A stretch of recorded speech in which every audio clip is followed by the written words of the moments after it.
Often, I'd ask myself why peace of mind seemed so elusive. There were times when life just seemed not that easy. Sometimes it felt like an interminable series of catastrophes. Sometimes the right answer appeared not just challenging, but impossible to find. There were days when every decision just seemed to be the wrong one. The act of living revealed itself as merely lurching from one self-inflicted wound to the next, like cascading challenges that never seemed to end. I sometimes wondered why I so frequently found myself in these mind-bending moments of penetrating stress. And then I had something of a revelation, although I'd say the pace at which this revelation reached my head can only be described as leisurely. In other words, worry, fear, anxiety, that entire category of neuroses had a stranglehold on my existence for so long before I really understood that my life, any of our lives, did not need to be that way. What I am describing as my revelation was more of a process, but it ultimately led to a flash of clarity. For all of us, there's almost never an end to the daily challenges we face. It seems like there's always something. Although the challenges vary, often they are financial. Often they involve our kids. Sometimes they involve work or the workplace. Sometimes they are deeply personal. Sometimes they are important. Sometimes they are petty. And sometimes they are petty, but in our minds we have turned them into something that matters. Regardless of the category into which our day-to-day struggles fall, we have to deal with them. But the obvious question is, how do we deal with them in a way that produces a good result? And importantly, peace of mind at the end. It is quite likely that we have all spent hours upon hours debating in our own minds the benefits and drawbacks of the various choices that we face when deciding something. And this is probably as it should be. We should be careful, thoughtful, engage complexity, assess potential outcomes as best we can, and then go forward. But the problem really arises when this otherwise useful and constructive process becomes engulfed in stress and anxiety. And if the decision we made somehow goes wrong, then that's just rocket fuel for more stress. Stress and anxiety can be all-consuming. These partners in crime can make bad situations worse. They affect our judgment and lead us to see things and think about things in ways that just are not productive. I wondered for some time how to make better decisions. Because of course, in some far-off imaginary world, perfection in our decision-making somehow seemed possible and achievable. I wondered if there was an approach to decision-making that was more likely to produce the good results I wanted. But the more I focused on this, the more I came to think that the very idea of trying to always get things right is a fool's errand, an impossibility. You cannot ever really know for sure which bridge you should burn instead of traipsing right across it. Things will sometimes, or more than sometimes, not go the way you want them to. There will be missteps, miscalculations, misjudgments, and errors. These are inevitable. So then, resigned and disheartened, I thought maybe peace of mind itself is an impossibility. Thought turned to struggle, and struggle turned to frustration. But then something changed. Like a lot changed.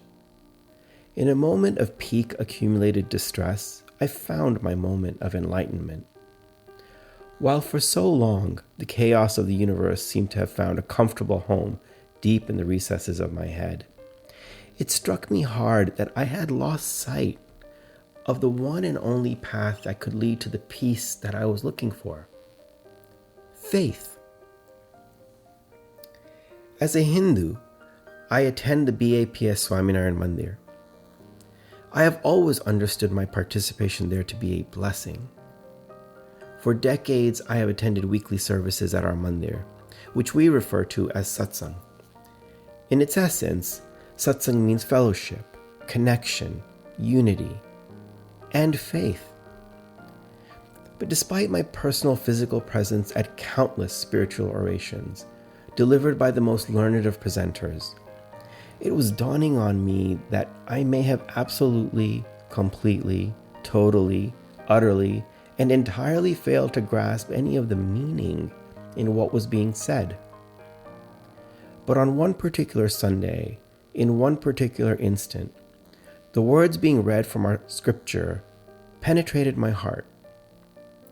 The reading came from a text known as Swami Nivato, which is a collection of discourses, a bounty of immeasurable wisdom imparted by Bhagwan Swaminarayan's first spiritual successor, Gunatitanand Swami. In our satsang, we believe in Bhagwan Swaminarayan as our deity, our God, and his spiritual successors as our gurus. And the words they have spoken and written in their time on this earth are life-changing, as long as we listen to them with an open mind and embrace them with an open heart. The Sunday discourse began with a thoughtful contemplation of when and how to ask for God's mercy. In the reading, Gunatitanand Swami said of a faithful devotee, quote, "He believes God as the all-doer, and except God, nobody is able to do anything. Then, no wish will arise, and patience will remain. And if one does not have this understanding, even small things will cause one to become upset and impatient. On this earth, even God suffered misery without any reason. This is the nature of this worldly life. That nature, that it is full of misery, should be known." Close quote. From the second I heard and then read these words, they struck me with enormous power, strength, and divinity. I could see vividly why my way of understanding life's challenges was especially misdirected. Gunatitanand Swami was guiding us to surrender ourselves to the belief that the course of events in our lives is not determined by us, and that there is only one power in the universe, God, who will channel our direction. And he was asking us to keep faith in this belief. It is not to say that our efforts are not important or meaningful, or that we don't have a duty and responsibility to conduct ourselves with competence and care. He was helping us to understand that we should not be discouraged or disheartened when things do not appear to go as we had hoped or intended. He was not at all saying that this belief means things will always be easy, or that from time to time we will not encounter difficulties or challenges. These words meant something to me.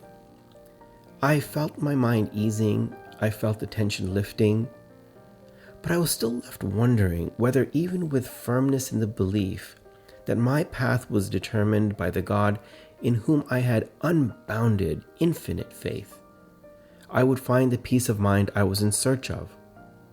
Or would the inevitable miseries of the world ultimately overcome the tranquility I gained from understanding that whatever was happening was according to the will of God? In other words, was it possible that even when God decides the outcome, that outcome can still make us unhappy? Gunatitanand Swami's answer in a different discourse was clear and unequivocal. No, this was not possible. Swami steadfastly said, God can never be the enemy of his devotees. Whatever he does will result in the happiness of the devotees.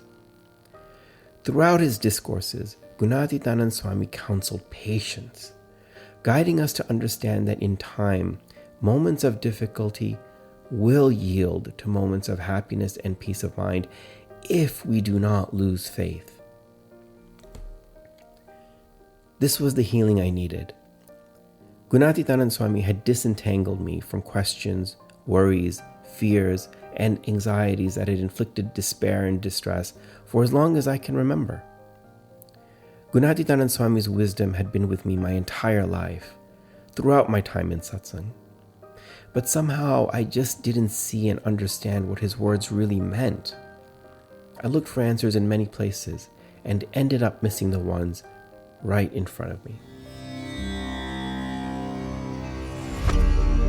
BABS Better Living.